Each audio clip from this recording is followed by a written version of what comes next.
Progress. Selamat malam Pak, perkenalkan nama saya Andre Jeremy Gultom, nomor induk mahasiswa 2110555201064. Saya dari kelas 5 online Teknik Informatika. Di sini saya akan mencoba mempresentasikan materi yang telah saya susun yang berupa jadi tugas dalam UAS Kewirausahaan.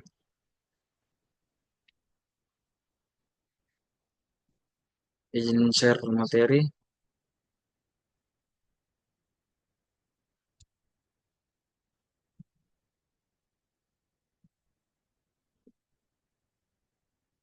Oke, perkenalan diri, nama saya Andre Jeremy Gultom, nomor induk mahasiswa 2110555201064 dari kelas 5 online Teknik Informatika. Untuk dosen itu Pak Larisang. Dan ini adalah soal yang telah dikeluarkan dan terdapat dalam ujian. Saya telah merangkumnya dalam bentuk PPT. Di sini ada 6 soal. Untuk soal nomor 1. Poin A, jawaban nomor A. A, break even point BEP dalam rupiah. Mana BEP UMKM ini mencapai titik impas, tidak untung atau rugi jika pendapatannya mencapai 50 juta per bulan. Pendapatan di bawah nilai ini akan menyebabkan kerugian. Yang dimana rumus BEP dalam rupiah itu BEP biaya tetap margin kontribusi per unit. Langkah-langkah biaya tetap, biaya operasional tetap ditambah biaya gaji karyawan ditambah biaya marketing. Biaya tetap sama dengan 15 juta ditambah 12 juta ditambah 3 juta sama dengan 30 juta. Margin kontribusi dalam persen, margin kontribusi sama dengan 1 dikurangi persentase biaya variabel. Biaya variabel adalah biaya bahan baku 40% dari pendapatan. Jadi, margin kontribusi 1 dikurang 0,4 sama dengan 0,6 atau 60%. BEP sama dengan biaya tetap dibagi margin kontribusi. 30 juta dibagi 0,6 sama dengan 50 juta. Untuk poin nomor A. Kemudian B, margin kontribusi. Nah, untuk menjawab poin B dari nomor 1, rumus margin kontribusi yaitu margin kontribusi sama dengan pendapatan dikali margin kontribusi per unit dalam persen. Perhitungan margin kontribusi 75 juta dikali 0,6 sama dengan 45 juta. Makna margin kontribusi dari total pendapatan 45 juta adalah kontribusi untuk menutupi biaya tetap dan menghasilkan laba. Semakin besar margin kontribusi, semakin besar keuangan usaha. Rumus rasio profitabilitas. Rasio profitabilitas yaitu laba bersih dibagi laba pendapatan dikali 100%. Kita akan bahas soal nomor C, nomor 1, rasio probabilitas. Perhitungan laba bersih. Laba bersih sama dengan pendapatan dikurang biaya variabel, dikurang biaya tetap. Laba bersih sama dengan 75 juta dikurang 75 juta dikali 0,4 dikurang 30 juta sama dengan 75 juta dikurang 30 juta dikurang 30 juta sama dengan 15 juta. Rasio probabilitas sama dengan 15 juta dibagi 75 juta dikali 100%, sama dengan 20%. Makna rasio probabilitas, UMKM ini memiliki rasio probabilitas sebesar 20% yang menunjukkan bahwa setiap 1.000 pendapatan UMKM menghasilkan laba bersih sebesar Rp200. Rasio ini cukup baik untuk bisnis kuliner. Untuk menjawab poin D, nomor 1 yaitu rekomendasi untuk meningkatkan efisiensi keuangan. Pertama, efisiensi biaya baku, cari pemasukan yang lebih murah. Kemudian gunakan manajemen stok untuk mengurangi pemasukan bahan baku. Kedua, pengelolaan biaya operasional. Evaluasi biaya tetap dan kurangi pengeluaran yang tidak diperlukan seperti penghematan pada utilitas sewa. Kemudian optimalkan biaya marketing. Alihkan sebagian biaya marketing ke strategi digital yang lebih hemat biaya di sosial promosi organik. Kemudian meningkatkan pendapatan. Tambahkan menu baru atau lain yang mendapatkan daya tarik pelanggan. Tingkatkan strategi penjualan seperti memberikan diskon volume untuk kemudian besar. 2A. Merancang struktur organisasi yang efektif. Untuk menjawab poin A, nomor 2. Untuk startup yang teknologi dengan 25 karyawan, itu organisasi fungsional dan manajemen matriks adalah pilihan yang sesuai dalam struktur ini. Karyawan dikelompokkan berdasarkan fungsi utama dan tim lintas fungsi dapat dibentuk untuk proyek baru. Berikut contohnya. 1. CEO atau Chief Executive Officer, pemimpin perusahaan yang bertanggung jawab atas visi, strategi, dan pengambilan keputusan. Kedua, CTO, Chief Technology Officer, tanggung jawab inovasi, pengembangan produk. Departemen utama yang ada pengembangan produk, operasi dan support, sales dan marketing, keuangan, administrasi. Kemudian tim proyek atau inovasi, lintas departemen, bentuk berdasarkan kebutuhan proyek. Kemudian poin B nomor 2, pembagian tugas dan tanggung jawab untuk setiap departemen. CEO menentukan arah perusahaan, membangun hubungan dengan investor, memastikan semua departemen bergerak menuju tujuan strategis. CTO memimpin inovasi teknologi, memastikan produk sesuai kebutuhan pasar, dan memantau keamanan sistem. 3. Pengembangan produk, front-end, back-end, QA. 4. Operational support, dia ada customer support, IT operation. 5. Sales marketing, ada marketing digital, sales. Kemudian terakhir keuangan dan administrasi, ada akuntansi dan pembukuan dan HR. HR. Kemudian poin C, rekomendasi untuk meningkatkan efektivitas komunikasi antar tim. 1. Gunakan alat kolaborasi digital. Rekomendasi terapkan platform kolaborasi seperti Slack, Microsoft Teams, atau Asana. Justifikasi alatnya memungkinkan komunikasi terorganisir melalui channel khusus untuk proyek tim tertentu. Selain itu, fitur seperti pengingat tugas meningkatkan koordinasi. Kedua, adakan rapat sinkronisasi rutin. Rekomendasinya adakan rapat singkat harian atau mingguan. Kemudian buat paduan proses komunikasi yang jelas. Rekomendasinya dokumentasikan proses komunikasi. Kemudian nomor 3, poin A, analisis pasar dan target konsumen. A. Analisis pasar tren konsumen. Meningkatkan kebutuhan ruang kerja fleksibel dan minat terhadap pengawalan unit di kopi. Dalam kalangan profesional dan mahasiswa, lokasi strategis. Berada di area perkotaan dekat kampus, pusat bisnis transportasi umum. Peluang, pasar working space tumbuh 15% per tahun, konsumsi kopi di Indonesia meningkat rata-rata 8% per tahun. Target konsumen, utama profesional muda, pekerja remote, startup, mahasiswa, demografi usia 25-35 tahun, CV pendapatan menengah ke atas, psikografis menghargai kenyamanan, estetika, dan koneksi sosial. Poin B, nomor 3, strategi pemasaran, media sosial, gunakan Instagram, TikTok, Facebook untuk memberikan desain, interior, kemudian konten, foto estetik, testimoni pelanggan, promosi. Event komunitas, adakan workshop, networking event, atau diskusi buku menarik dan yang relevan. Program loyalitas, kartu keanggotaan, berikan diskon. Kemudian B. Diferensiasi interior modern, estetis, fungsional dengan pencahayaan alami. Menuni kombinasi kopi, kualitas lokal, dan snack sehat.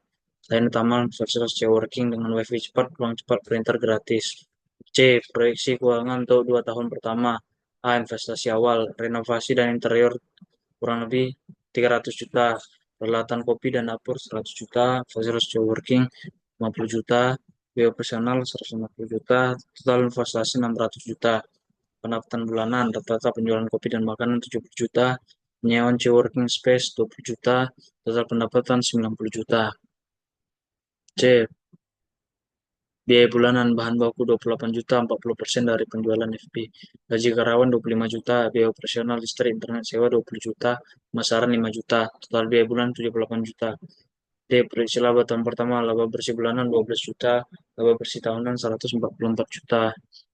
Tahun kedua pertumbuhan 20%, laba bersih bulanan 14 juta, laba bersih tahunan 172 juta. D. Analisis risiko dan strategi mitigasi risiko. Persaingan banyaknya coffee shop dan coworking lokasi yang sama. Perubahan preferensi konsumen, yang memindah platform online, konsep bisnis lain. Risiko operasional bangunan teknisi wifi, listrik, kenaikan harga baku.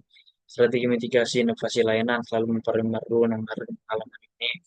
Kemitraan, kerjasama, diversifikasi pendapatan, tambahkan layanan. Dari penjualan kopi, pengelolaan biaya gunakan pemasok lokal yang terjangkau. Nomor 4, mekanisme implementasi blockchain dalam rantai pasok.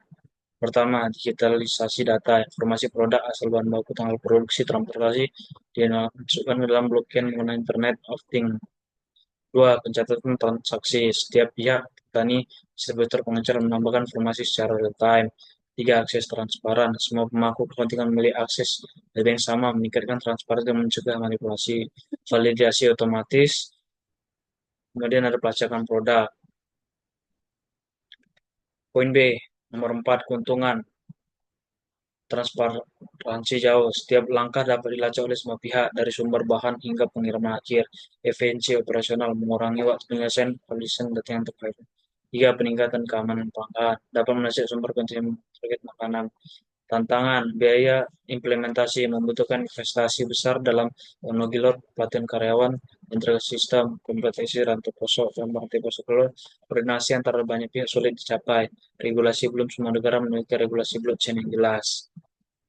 Poin C, studi kasus. Contoh Walmart dan IBM Food Trust. Implementasi Walmart sama dengan IBM Food Trust untuk melacak asal-usul produk segar seperti mangga dan bayam. Setiap tahap produk tani hingga pengecer dicatat blockchain. Hasil waktu pelaksanaan sumber produk kurang dari hari menjadi 22,2 detik. Kasus kontaminasi makanan dapat dilacak secara instan, memungkinkan penarikan produk lebih cepat. Nestle. Produk Nestle menggunakan blockchain melacak kopi Zugas memberikan data transparan tentang asal biji kopi dan sertifikasinya. Konsumen dapat menilai QR code kemasan produk seluruh dan kopi. Poin D, dampak terhadap kepercayaan konsumen dan efisiensi operasional. Kepercayaan konsumen, konsumen dapat memastikan produk mereka yang beli memenuhi standar keamanan dan kualitas. Transparansi penuh membangun loyalitas. Efisiensi operasional, mengurangi biaya operasional dengan mempercepat penyelesaian perselisihan dan otomatis proses administratif. Mengurangi pemborosan dan memonitor stok secara real time dan identifikasi masalah logistik lebih awal. 5. Dampak terhadap reputasi perusahaan, kerugian reputasi global. Jika terungkap pemberian uang berizin dapat merubah citra perusahaan sebagai entitas yang bertanggung jawab secara etis. Reputasi buruk dapat mempengaruhi dengan mitra bisnis. Kita bahas poin A nomor 5. Kemudian lanjut kehilangan kepercayaan publik. Konsumen yang menghargai integritas cenderung mengalihkan dukungan mereka ke pesaing yang dianggap lebih etis. Dampak pada karyawan, berarti tidak etis dapat mempengaruhi moral baca. Moral karyawan yang mungkin merasa bekerja di perusahaan tidak mendapatkan nilai-nilai integritas. Poin B, konsekuensi hukum lokal dan internasional. Hukum lokal, beberapa negara berkembang masih praktik uang lezim dianggap umum. Tindakan tersebut seringkali masih ilegal secara hukum lokal.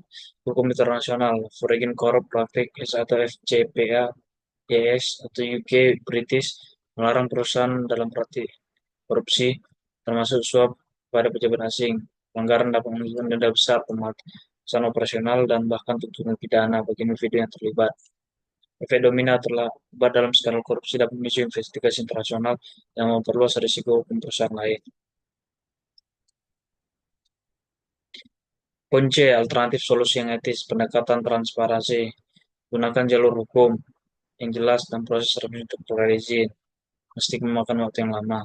Negosiasi dan edukasi, bangun komunikasi yang jelas dengan pejabat untuk menjelaskan komitmen perusahaan. 3. Koalisi dengan perusahaan lain, bentuk aliansi dengan pesaing dan pelaku industri untuk sama-sama menolak praktik suap. Investasi sosial, alihkan dana yang digunakan uang bensin ke dalam proyek sosial atau infrastruktur wilayah tersebut, memberikan manfaat. Poin D, strategi jangka panjang untuk mengatasi dilema etis. Yang pertama, implementasi kebijakan anti korupsi. Kedua, ada pemantauan dan pelaporan. Ketiga, kolaborasi dengan pengurutan dan LSM. Keempat, peran pemimpin yang tegas. 5. Peningkatan kesadaran publik. Berikut beberapa poin dari poin D, yaitu strategi jangka panjang untuk menghadapi dilema etis. Nomor 6. Poin A, value proposition, pembelajaran dipersonalisasi. Platform AI menganalisis gaya belajar dan kemajuan siswa, kemudian menyusun rencana pembelajaran sesuai kecepatan kebutuhan mereka. Akses fleksibel, siswa dan guru dapat mengakses platform kapan saja melalui perangkat apapun. 3. Evaluasi real time, sistem memberikan laporan otomatis. Keempat, berbasis kurikulum. 5. Integrasi dengan sekolah, fitur khusus untuk guru seperti alat pengajaran digital, jadwal ujian, berdasarkan hasil siswa. B. Customer segment yang utama, siswa usia 8-18 tahun yang ingin meningkatkan pemahaman mereka dalam pelajaran sekolah. Guru, guru yang ingin memperkaya metode pengajaran mereka. Sekunder, orang tua ingin mendukung pendidikan anak-anak mereka melalui platform berbasis teknologi. Sekolah yang institusi pendidikan membutuhkan solusi digital. Belajar hadir. C. Revenue streams, langganan bulanan atau tahunan, sistem siswa individu pakai berlangganan bulanan untuk akses penuh kursus fitur premium sekolah, pakai berlangganan institusional untuk pengolahan massal, penjualan tambahan, konten eksklusif seperti latihan soal tingkat lanjut, e-book, simulasi ujian, kemitraan koperasi, sponsor perusahaan teknologi atau organisasi yang meningkatkan literasi digital tertentu, komis dari pihak ketiga, kursus tambahan dari mitra, yang jual di platform. Poin D, dari nomor 6, key resource dan key activities. 1. Timbang ngembang, mengembangkan perangkat lunak untuk menjaga platform lebih stabil. kecerdasan buatan, sistemnya menganalisis data pengguna menjadi konten. Kemudian ada tiga konten pendidikan, materi belajar berkualitas tinggi, dibuat oleh ahli. Infrastruktur teknologi, poin 4, server handal memastikan ketersediaan platform. Key activities, pengembangan pemeliharaan teknologi, pembuatan konten, pemasaran branding, customer support. Poin E, cost structure. Satu, biaya tetap, infrastruktur teknologi, server cloud, pengembangan aplikasi dan lisensi software, gaji karyawan. Baru ada pembuatan pengembangan konten pendidikan. Kedua, biaya variabel, biaya pemasaran, seperti iklan, digital, influencer, commission untuk mitra-mitra pembuat kursus pihak ketiga, biaya dukungan penggunaan. Eh, Poin tiga, investasi awal, pengembangan platform berbasis AI, penelitian pasar dan pemasaran awal. Sekian presentasi dari saya, Pak. Tugas berusaha untuk ujian akhir sekolah. Saya Andre. Mohon maaf jika ada salah kata. Terima kasih. Selamat malam.